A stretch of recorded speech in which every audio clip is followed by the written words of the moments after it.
et j'aimerais savoir comment fonctionne une ruche. Bonjour Héloïse, alors comment fonctionne une ruche? Dans une ruche, on a une colonie d'abeilles qui se présente sous différentes castes. Donc une reine par colonie, à peu près 95% d'abeilles ouvrières qui vont faire tout le travail du nettoyage de la ruche, du bâtissage de la cire, du stockage des réserves de pollen, de miel. On a les butineuses qui vont aller sur les petites fleurs pour récolter le pollen et le nectar. Et on a à peu près 60 à 80 000 abeilles dans une colonie. La reine qui va pondre des œufs, qui peut pondre jusqu'à 2000 œufs par jour. Et on a les faux bourdons également, une autre caste, qui sont les mâles, et qui eux vont assurer la fécondation de la reine. Voilà comment fonctionne une ruche. Et une ruche peut être perpétuelle, c'est-à-dire que quand on va placer une ruche à un endroit, elle va vivre sur des années et des années et des années. Bonjour, je m'appelle Mohamed et je voudrais savoir qu'est-ce que se passe quand les abeilles disparaissent. Alors bonjour Mohamed, c'est une très bonne question. Ce qu'il faut savoir, c'est que les abeilles, tout comme les autres insectes pollinisateurs, sont très importants pour l'homme parce qu'ils vont avoir un rôle crucial dans tout ce qui est pollinisation et donc pour ce qui est production de fruits et de légumes. Donc si jamais on n'a plus tous ces petits insectes qui servent à polliniser toutes ces fleurs, ces arbres, ces arbustes, on n'aurait quasiment plus de fruits, de fleurs, de légumes, etc. Bonjour, je m'appelle Eliane et je voudrais savoir quels sont les moyens pour protéger les abeilles. Pour protéger les abeilles,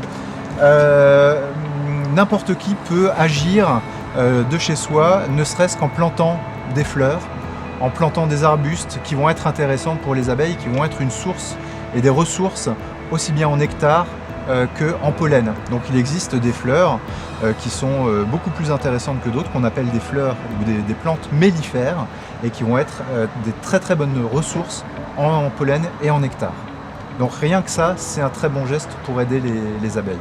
Bonjour, je m'appelle Louise et je voudrais savoir si le réchauffement climatique a eu un impact sur l'écosystème des abeilles. Bonjour. Alors effectivement, l'exemple le plus caractéristique est vraiment cette année où les conditions météo ont été assez catastrophiques pour les abeilles pour plusieurs raisons. Déjà, on a eu des gelées tardives qui ont fait geler certaines floraisons, notamment sur les fruitiers, sur les acacias, qui sont des ressources très importantes pour les abeilles. On a eu un mois de mai qui a été très froid, où les abeilles sont très peu sorties des ruches, donc les abeilles sont restées à l'intérieur des ruches pour manger toutes leurs réserves, et donc elles n'ont pas pu stocker de miel. Et ensuite, on a eu d'autres floraisons en général intéressantes pour les abeilles, comme par exemple la floraison de tilleul. Et au moment de la floraison du tilleul, on a eu des fortes précipitations, ce qui fait que ça a lavé les fleurs de tilleul, et les abeilles n'ont pas pu aller butiner les fleurs. Et donc, encore une fois, on s'est retrouvé avec des ressources très très diminuées, des productions de miel complètement réduites en raison du changement climatique, tout simplement. D'où vous est venue l'idée d'installer les ruches sur le toit de l'espace Saint-Marc en plein milieu de Orléans?